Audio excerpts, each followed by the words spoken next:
এটা নিয়ে সেটাই কাজ করি। তো দেখো মেকআপ আমরা সবাই করি, ঠিক আছে? যখনই কোনো বিয়েতে যাই বা কোনো পার্টিতে যাই আমরা সবাই মেকআপ করি, বাট কিভাবে স্কিন ভালো থাকবো এটা কিন্তু আমরা কেউ চিন্তা করি না।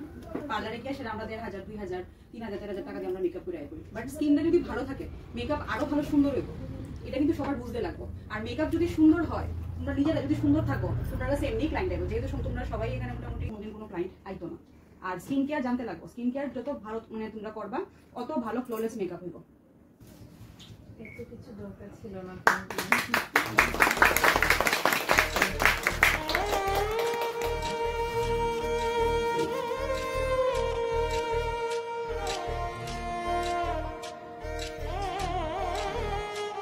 Good morning everyone. Good morning sir. অনেকই হার্ড ওয়ার্কিং, দেখেই মনে হচ্ছে না এক একটা জিনিস আমি দেখছিলাম অনেক ভালো হতো, হ্যাঁ না?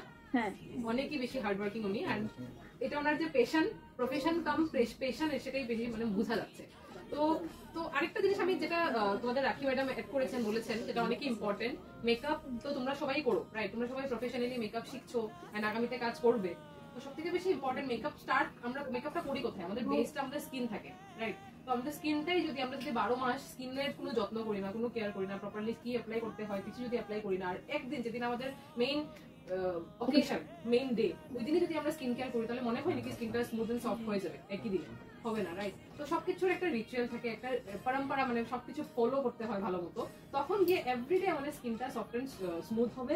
এন্ড হ্যাঁ, যত আমরা ট্রাই করবো বা স্কিনকে সফট এন্ড স্মুথ করে রাখবো, মানে স্কিন কেয়ারটা এভরিডে যত করবো, তো তাহলে স্কিনটা দেখতে আরো গ্লো।